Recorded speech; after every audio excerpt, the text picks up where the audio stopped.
US Abrams are now in Ukraine. It seems that Ukrainians are so excited about this. Are they going to change anything on the battlefield? Are these tanks different from those ones that came from Germany and the UK? No, they're not going to change anything whatsoever. They will burn as well as German Leopards.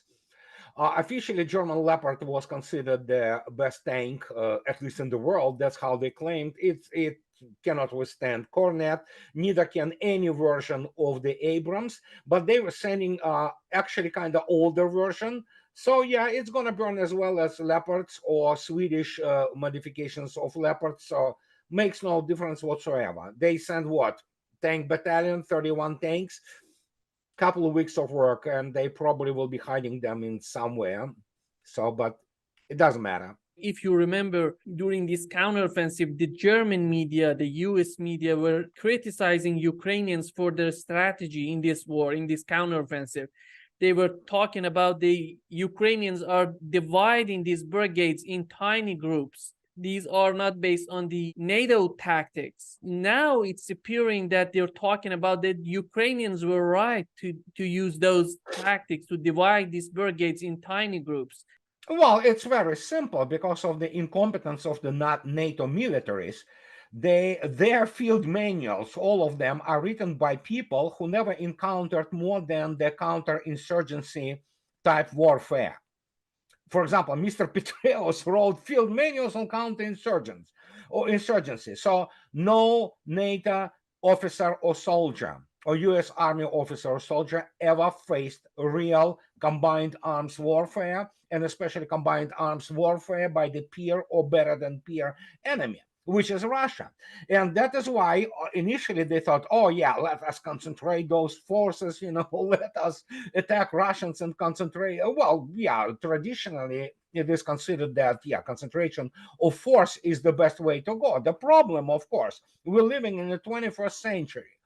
And the basically fundamental issue, fundamental truth of any modern warfare is, if I see you, I'll kill you. And I spoke about it many times. Russians have excellent ISR, intelligence, surveillance, and reconnaissance. And Russia is the second, actually, nation after the United States. United States being the first one in terms of the quantity of the satellites. But Russians are second after that in terms of the battlefield surveillance, both on the space base assets. And of course, I spoke about this many times, even on the level of battalion commander, battalion ISR, or intelligence complex, battalion level, they see into depth of up to 30 kilometers. So you have to start, if you want to attack, somehow get into those columns, armor columns, because you need to basically deploy your whatever, the armor brigade, armor battalion, or what have you, let alone we're talking about armor division. You need to build another columns to attack. How do you do this? When even before you begin to the deployment into the columns, from the traveling column, which is a single column, you need to kind of spread into this, formation. It's you are killed on march. You are marching and you're already being assaulted by all kinds of the weapons. Then you get into the range of Russian artillery and it's over. Simple as that. And those people in NATO, they had no clue about it. Do you think that the strategies that Ukrainians were using in this counteroffensive, especially in this war, were dictated by NATO? How much they were using those tactics? Do we know about that? Yeah, I mean, don't forget, since 2015, actually, the Ukrainian armed forces have been engaged very seriously with the NATO training, which is U.S. training, or of course, great, land power of the United Kingdom. So, and yeah, as the result, they have been subjected to all this, as they call, advanced training, which completely discounted the possibility that somebody will shoot back. the whole NATO doctrine, fighting doctrine, all those field manuals are built around that we go in with the overwhelming firepower, those long range fires, and voila. The problem, of course, they didn't anticipate, which tells you everything you need to know about the lack of competence, is the fact that somebody will start shooting back, and somebody have even better firepower. That has never been reflected in any kind of training. And then, of course, when they got into the scale of this special military operation, well, guess what? Ukrainians have been cooked. And now they say that your training is garbage. We're going back to our Soviet training and things of this nature. Well, they have to, because obviously now that you have third iteration of the armed forces of Ukraine, it's not even the real army anymore. It's more like, those peasants with their guns or partisan units, pretty much, and again, to train the real serious force, it takes actually many, many months, if not years, to really make it a coherent combat formation, combat unit. So they don't have this time anymore. They grab all people from the streets now, up to 70 years old. Now they introduced even the full metal jacket for pregnant women. So there you go. When you hear General Mike Milley says that it's going to be a long war, it's going to take many years, are they seeking some sort of military objectives in Ukraine, or they're talking just the politics, just to continue this war, just bleeding Russians? What's the objective? Objective, so we need to understand clearly, and I'm not basically disclosing here any type of the secret. They do not do strategy in Pentagon or White House. They don't know how to do it. Their strategies always are political, as I already stated, and the politics in the United States and in the Western world always overrules the military competence. Mark Milley, he had slip of the tongue. He has those Freudian slips when he basically, at some point of time, was telling the truth, for a very short time. But at this stage, there's no strategy. The only strategy is to try to hurt Russia. And the more they try to do that, the worse they become off. And when you look at this, it's complete catastrophe. Everything is just disintegrated. They never had strategy. Their strategy was simple indeed, to use Ukraine as the ram against Russia, to catch Russians at the off the balance, and maybe even defeat them and return those lands, from the Donetsk and Lugansk republics, and maybe even try for Crimea. Those people have been delirious. They are incompetent. That's the shocking discovery, this litmus test, which paraded Western military political brass on top as utterly incompetent people. And they are primarily incompetent in military sense, but now we see that they don't know what to do, actually. They are panicking. And of course, they will be telling all those stories. And if you look attentively at what the so-called Institute for the Study of War wrote a couple days ago, it's hilarious. I mean, those people are absolute idiots. They're talking about the winter counteroffensive. They were talking about spring counteroffensive, summer counteroffensive, now about the winter counteroffensive. How the Ukrainian army is capable of carrying out a winter counteroffensive, if there would be any. That's the problem, the real serious staff, serious level staff of the operational strategic formation, such as Corps, Army, let alone the whole armed forces or ground forces, they do what is called calculation of the required force. So and a required force, obviously, it involves, because if we talk about combined arms, or as it's very fashionable to talk today using Pentagonese language, multi-domain operations, which is more, it's air, space, all of it. They do and calculate, they calculate, see the force, they see how you can operate with this force. And of course, you have to have, for example, so many tanks, so many this and that.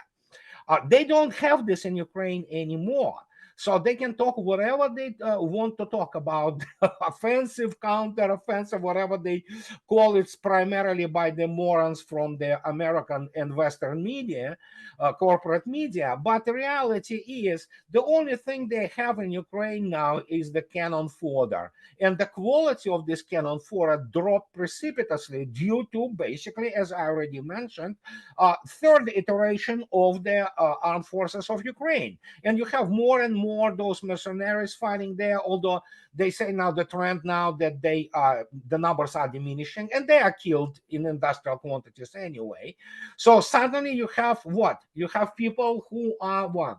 70 years old, you have 17-year-old kids being taken from the streets, you have women.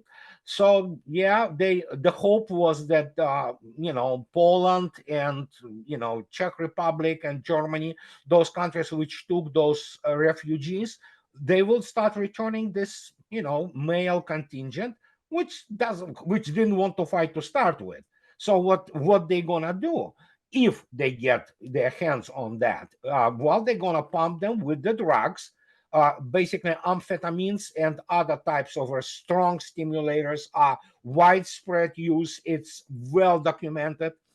So they're gonna pump them with the drugs, give them some Kalashnikov, and throw them into the meat grinder, and they too will be annihilated. When it comes to these new weapons like Abrams, the question raises that who's going to operate these weapons? Is there any Ukrainian who was trained in the West for operating these weapons, these tanks, or mercenaries are taking care of this? Well, we already have the first reported, pay attention, reported. It happened before. They have been caught and even POW'd cadre officers from United States and elsewhere, but we now have official confirmation that Bundeswehr cadre service people from Bundeswehr operating, for example, those Leopards. So you might expect maybe some Ukrainian crews are trained, but as I already stated, it doesn't matter. No Abrams or no tank in the world can sustain Vichar ATGM carried by Ka-52s. Now they have another, shouldn't forget, what is called the Izdelia 305. You have, of course, Cornets. I mean, and then of course you have Russian artillery, which increasingly uses the smart munitions such as Krasnopol. So it basically the rocket propelled shell with the laser guidance. So it kills you, basically hitting you at the top of your turret. So I mean, it doesn't matter what they bring there. The result will be, the outcome will be the same. They will be annihilated. When it comes to trainings, these trainings, we have Europeans training Ukrainian, you have Americans training Ukrainian. Does it make any difference if you go to Europe, if you go to United States? The process of training is totally different. Are they similar? Well, there are some similarities, obviously. It's NATO, these are NATO's, I believe they have their very similar also CONOPS, concept of operations. And essentially, all those, funny armies from UK, Belgium, or Germany, the Bundeswehr, in many respects, they copy, obviously, what the American experience, quote unquote, is in the combat training. And of course, when you look attentively again at the armies of Europe, they never faced real war. I mean, like since 1945. They literally are people who have no concept, who have no experience of training anything larger than the squad or platoon on how to maneuver and how to fight modern war, especially a modern war against superpower. They have zero. In fact, I would say that zero experience is even not necessarily a bad thing. They have negative experience. That's the problem. They looked at those Gulf wars where the United States and their contingent basically beat the, bejesus out of their third, fourth rate military without air defense, without really viable air force, without bad training. A large portion of this army have been illiterate. So, and then you go and fight Russia. I mean, really, it's not even serious. But this is what they thought. They thought that they are so great, and everybody started to copy, obviously, that experience. But the point is, this is what many people do not understand. And I spoke about it, and I quoted Lieutenant General Kolokotov, who have been in 92 at that time, the chief of the strategy department of the military academy of the General Staff of Russia, who stated that you cannot follow whatever the lessons you learned from the Gulf Wars, because it was anomaly. It wasn't real war. It was primarily kind of PR action, beating their, well, let's face it, not only subpar, I mean, pathetic enemy. And so then suddenly you have this situation. What do you bring to the table there? Vietnam, you lost Vietnam. What else? I mean, Afghanistan never was more than just high intensity police action, counterinsurgency. That's what it is. It's high intensity police operations. And then now you suddenly have to operate and learn how to move and how operate with hundreds upon hundreds of thousands of troops, which are constantly subjected to the long range fires, to the artillery, they have their completely different state of the ISR, because Russians know what they do, how they do it. So, and there you go. And they never have been ready for that. And now we see what we see. I mean, complete humiliation of the NATO military technology. So, I mean, there you go. Shoigu yesterday said that this war gonna last until 2025. It seems that they have their strategy in their mind right now. Do we know anything about the Russian strategy? What would be the next step in the mind of Russians? Now we do. Now we do. We didn't have it in 2022, because obviously it was very difficult to line things up, because it was all predicated on the political dynamics in the West. We now know political dynamic in the West, and we know why Russians sit in the strategic defense. And as now, since the late 2022, I already started running. It's not about Ukraine. Ukraine is just one of the link into the chain. It is not just denazifying Ukraine. It is demilitarizing NATO and essentially following such, building your military political strategy such a way that the final political objective is not Ukraine. I mean, Russia already won Ukraine militarily, and whatever is the NATO forces which have been attached to it. It is about denazifying NATO and essentially destroying NATO as the military political bloc. And this is what we're seeing now. And guess what? Part of this, very substantial part of it, is, of course, the political dynamics, political dimension of the war. Remember Clausewitz, war is the continuation of the politics by other means. And same goes, inversely, as Mr. Deng Xiaoping said once, that diplomacy is the continuation of the war by other means. And then you see now what is happening in the combined West, and how United States loses precipitously its basically grasp of the modern politics and global political dynamics. And then you say, okay, here what it is. And that's the strategy. And to the 2025, Russia shouldn't be rushing. And when you look at, I will be making video today about it. When you look at Russian economy and what Russians do, they have no reason to to be in any rush. Do you think before this war started, NATO thought that they can defeat Russia in Ukraine? Did they have any understanding of the capability of the Russian army, the level of ammunition, capability of the military-industrial complex of Russia? Did they totally understand these aspects before going to war with Russia in Ukraine? No, Russia's study field in the combined West is a joke. When you look at the new crop, especially of the operational level of officers in the United States or in NATO, and I wrote 3 books about it. It's a joke. I mean, it's a joke. Those people do not understand the whole notion of the new paradigm in the operations in new weapon systems. They never encountered this. They don't have the experience with that. And that goes both for Pentagon, and the same goes for the political top. And I am on record, and you can quote me on that. This is primarily collection of the highly uncultured, highly unintelligent, and badly educated people, because you cannot get decent education in terms of geopolitics and in terms of the countries in the United States or in UK or in Germany. All those Ivy League humanities departments, they do not prepare them, they do not proper teach, well, most of them anyway. And as the result, you have a brainwashed people who are into the whatever woke ideology and what have you. They are ideologues, they are propagandists, but they do not have solid academic understanding of the issue. Not only how Russia operates. Enough to mention Mr. Michael McFaul, former ambassador. He is the still butt of the jokes. I mean, the guy was actually a certified idiot, and yet he still, have been. That's the level. That's when you go all those Harvards, Yales, Stanfords, these are the type of people who are being prepared there. They have no clue.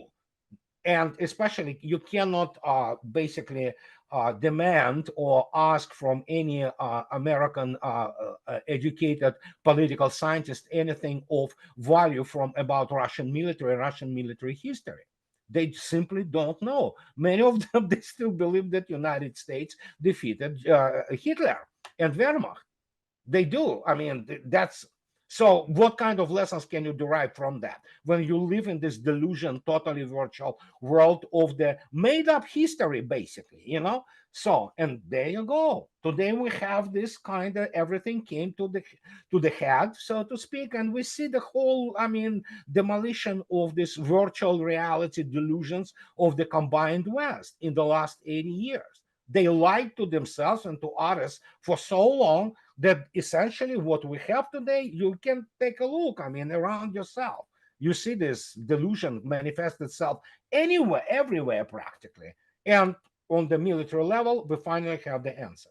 It seems that Putin's effort to come out of this Ukraine conflict through negotiations, it was perceived by the United States as weakness. Russia is so weak, and we're going to defeat it by this war in Ukraine and putting tremendous sanctions on Russian economy. Is there anybody right now in the Biden administration talking about these crucial points that could bring this war to an end? No. Political elite of the West in the last 30 years, we observed the precipitous degeneration of them. Precipitous. We are talking about people who are literally, imbeciles, many of them are. And so, yes, being uncultured, and most of the American political elite are uncultured people. The fact that you drive some expensive car, or you can go and attend Louvre, for example, doesn't make you cultural. We're talking about cultural in a broader sense. And when you look at the scholarship, primarily, especially Anglo-Saxon, those are highly uncultured people. Hey, take a look at Boris Johnson or this imbecile Baerbock. This is the type of people. Look at Klaus Schwab. The guy has no clue about anything. And this is what is called the lack of culture. It's not just the lack of any degree. It's the lack of culture on the broader sense. When you understand and you feel the world, you can relate to it. They don't. And as the result, they still cannot grasp those things. They simply don't have a toolkit, not only intellectual toolkit. When you look at the Biden administration, show me at the person who has an IQ higher than the room temperature. It's very difficult. They are all clowns, basically, every single of them. It's unbelievable when you look at Jake Sullivan, the guy who is an attorney. He is a lawyer, and he became the national security advisor. What can he possibly advise when he doesn't know simple elementary things? Forget about being sophisticated and understanding. When you have people like George F. Kennan, for example, even James Baker, for all his Reagan connections, he knew the balance of power, sort of. These people don't. They, again, you cannot get decent education in this respect in the Western world. They don't teach it, at least in most places. You can get here and there, but Ivy League, it's also basically paraded itself as the, well, degree meal. Basically, that's what it is. You saw the latest meeting between Zelensky and Mitch McConnell and Chuck Schumer. And Chuck Schumer was bowing Zelensky, talking about, we are supporting you. And Mitch McConnell said, we are happy that Ukrainians are getting killed just to teach Chinese not to do the same in Taiwan. And Lindsey Graham said that this is the best investment in Ukraine that we are doing. The moment the United States stops providing funds, because Ukraine cannot sustain itself, it doesn't exist as the functional state anymore. And you already heard that, Mr. Volodin, the Speaker of State Duma. Now you have obviously Mr. Patrushev and then Mr. Medvedev speaking openly. It's either going to be, they capitulate on our conditions or they cease to exist. Now, if you talk about the people like Lindsey Graham, who's a genocidal maniac, actually, he is a full-fledged war criminal, same as his late buddy, who is not with us anymore, thank God, Mr. McCain. I mean, those are genocidal maniacs. And when you look at the U.S. Congress, they have been that short instance away from applauding other SS officers, like Canadian Parliament did. I mean, U.S. Congress is no different. And so when you look at these people, first, again, no person in the top military political elite in the West understands what real war is. And they will not learn lessons because they have no reference point. They don't have toolkit, I mean, mental, intellectual, cultural toolkit in terms of understand that. And so when Mitch McConnell or Schumer bow and, to Zelensky, they will continue to support him as much as possible because they are, absolutely shocked that Russians told them that screw you and start fighting back. And then, of course, there are nobodies in the historical sense. The United States didn't exist when Russia already was defeating West time after time. And so when you have those clowns trying to pretend that they are actually, vaccine strategic, no, they are stupid. I mean, really are. I mean, that's the shocking discovery which I just came back from Russia. Many there are in shock when they look at the American military and those, generals, including those which are still serving. It's like, oh my God, this cannot be serious, but it is. How do you see this dynamic between the Biden administration and the Congress? It seems that the Congress is not willing to send $24 billion to Ukraine. Is it beneficial to U.S. to continue this war in Ukraine, in your opinion? No, first, the United States already lost, and the damage to the United States is catastrophic in geopolitical terms. No, they will send funds, as I already stated, mostly in the U.S. Congress. They love them to see, Russian people killed. So, yeah, they will support it. So, no, there will be no decline in funds. They will provide them funds. Again, majority in the U.S. Congress, again, it's the same people as you saw in Canadian Parliament. So there's no difference whatsoever. They just got lucky that they haven't been caught that openly. Okay, these were Canadians who let the guard down. They got caught. And now, well, United States, the U.S. Congress would have done pretty much the same. It's just that they got lucky not to expose themselves as dramatically as, but they will continue to talk with the Nazis and they will continue to accept them in Capitolium in U.S. Congress. So that nothing gonna change. How did you see this latest event in Canada? They were literally cheering this neo-Nazi. Well, again, as I already stated, most of them, and again, as I stated, it reflects the same on the U.S. Congress. And don't forget also that Trudeau's government are darlings of the Democratic National Committee and Biden administration. So, as I already stated, very many of those people are not normal people. They are psychopaths and narcissists. This is the only way you can get, for example, in the U.S. Congress or Canadian Parliament. And so they will continue. I mean, I stated, they got let their guard down for a second, and bang, we have this exposition. But tacitly, we know it was happening for decades. Okay, and so when you just said Chuck Schumer, Mitch McConnell, Lindsey Graham, most of them are like that. Again, Lindsey Graham is psychopath. I mean, and he is covered, by the way. And so, yeah, they would love somebody to kill Russians. And it's all about basically hatred of Russia. It's visceral. And what can I say? It's not, how to put it this way. They especially are desperate now because some of them, if they do not understand, at least they sense that things are not going as they plan. And again, their plans are simple, they're primitive, like 1 to 3.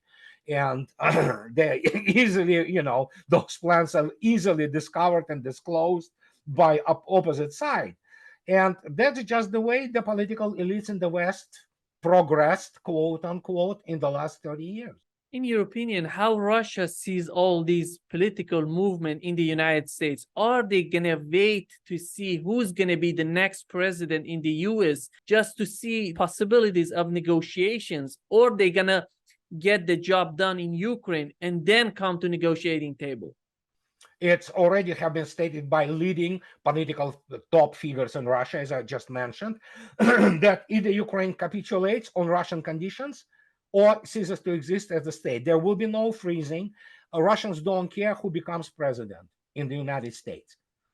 So they really don't. I mean, if anybody has any illusions about Mr. Trump, they should remember, if even to imagine that he gets there, that he appointed pretty much the uber neocon administration around himself, and he was the same warmonger, despite the fact that he was declaring, his intentions of living in peace. So it makes no difference whatsoever. It is the fact of the American elites basically exposing themselves and what they are, for what they are. And Russians, as I already stated, there have been many things like, is that it? In terms of, for example, US military. And what can I say? I mean, there will be no freezing, there will be no negotiations until this administration behaves itself as it behaves itself. But again, you have to understand more metaphysical issue. Russians don't trust the West at all.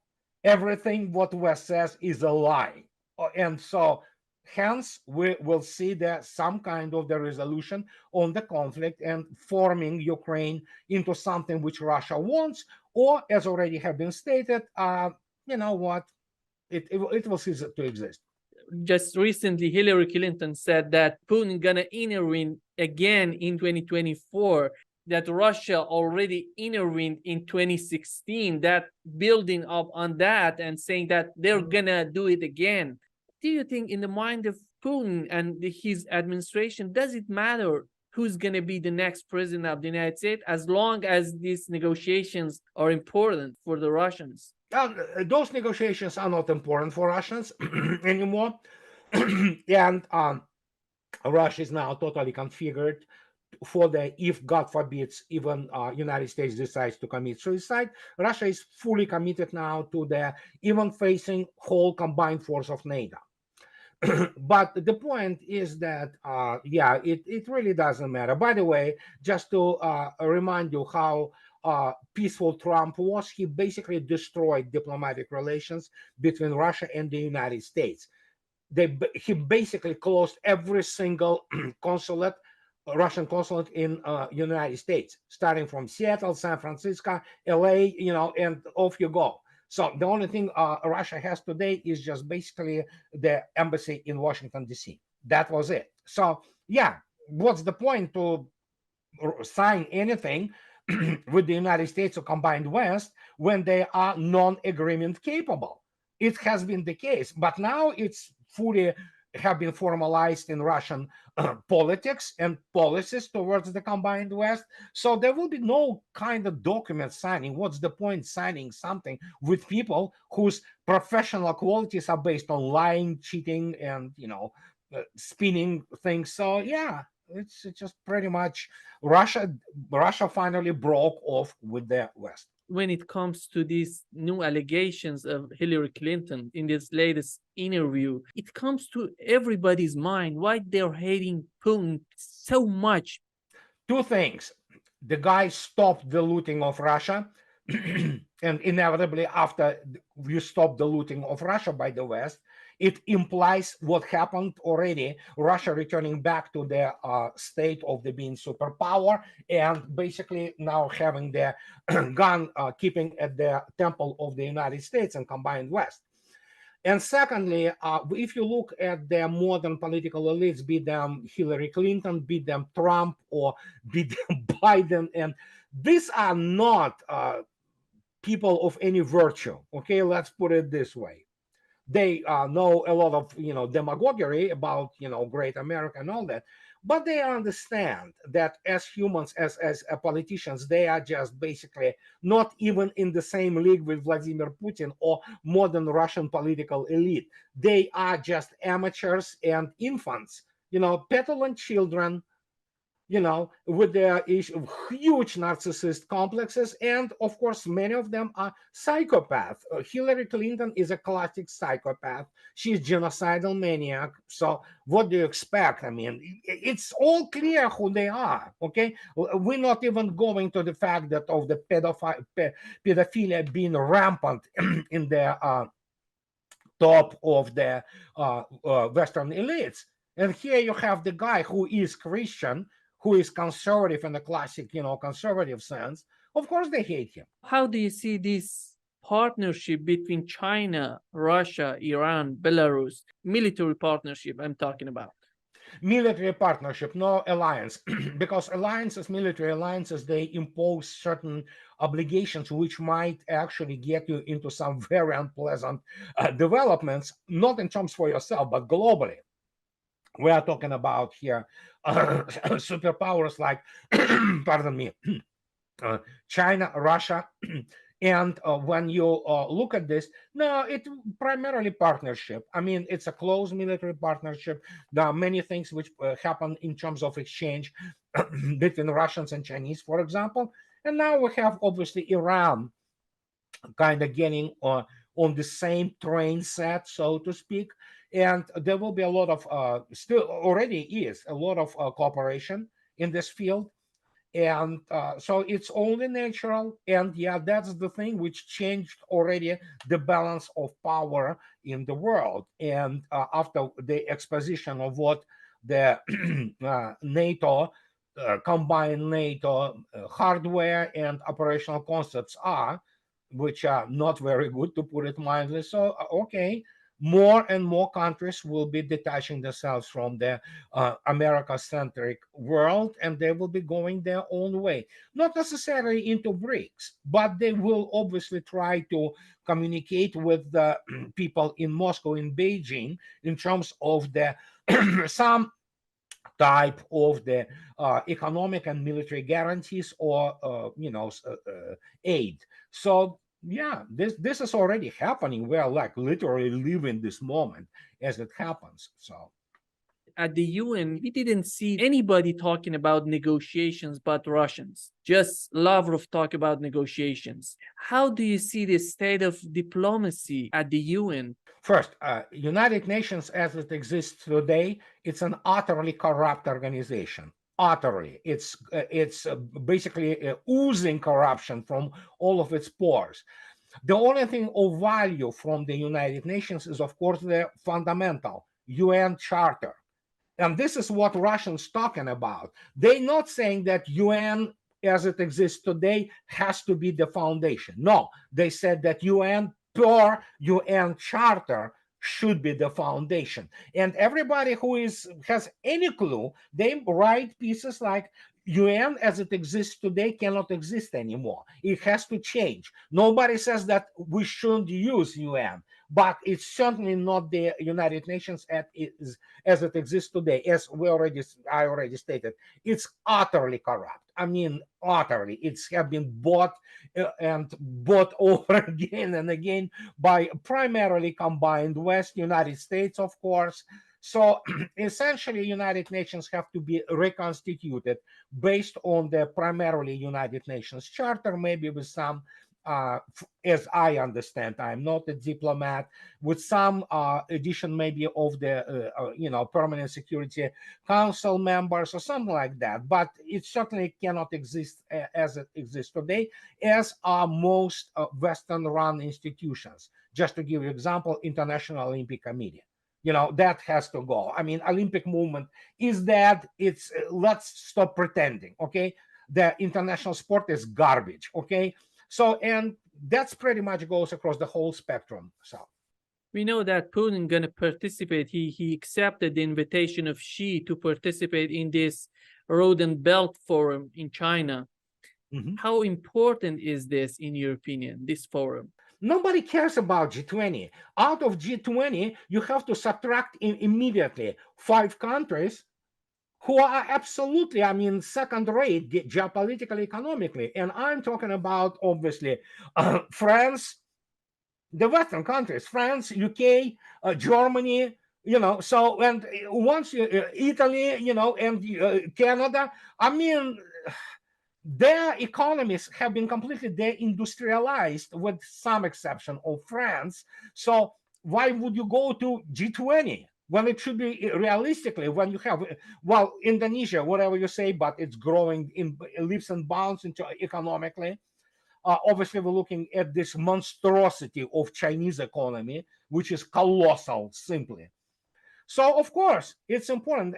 Russian economy is much larger. It's not just by International Monetary Fund, which says it's much larger than German. It's larger than German economy like 2-3 times. So, and when you look at these monsters, of course, why Eurasian monster, economic and military monsters like Russia and China care about G20 with the combined West, when indeed the Belt and Road and BRICS and all those issues which have been formed right now are much more important than when you look even on the fundamental industrial indices. Again, many people do not understand. Russia produces, for just to give you an example, Russia produces as much steel as the United States and 2.5 times more than Germany. She produces energy 4 times more than Germany, So, and this is just electricity. So when you look at this, it's, yeah, of course, the real economic power now is concentrated in the Eurasian continent.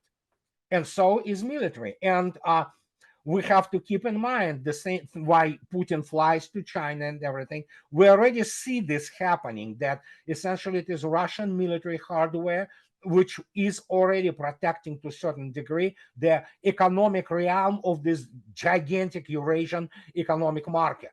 So, and yeah, it dwarfs this G7, whatever, so it's not even funny anymore. How did you find the Russian strategy in this war in Ukraine, just reducing drastically the level of casualties on the part of Russians? Well, I have my friends who are people with connections, let's put it this way, okay? So I have my friends who are in the open, such like probably arguably the best military reporter in Russia today, Marat Khairulin. I have my friends, former officers, senior officers, or very senior officers. So yeah, it's clear and it's in the open now. And again, there as many people already stated this, and it's on the record, that essentially what's you have as armed forces of Ukraine, it's a broken army. It's a broken army. It cannot really fight. It can sit and take it, so they will try to do those what is called meat assaults. They call meat assaults because they pump them with their drugs. They have those what is called hedge detachments, which are primarily from Nazis. So if you don't go ahead, you killed on spot. They have the decimation procedure there now. So when you look at this, yeah, they will throw the meat again, and this is the only thing they can do. And because they never knew how to fight proper war. And again, as we already touched upon this, you don't have people in the West who understood or had any realistic assessment of what was happening. So some of them still continue to, as I already stated, the latest production of so-called Institute for the Study of War, it's laughable, it's preposterous, okay? And yet those people pretend that they know how wars are fought.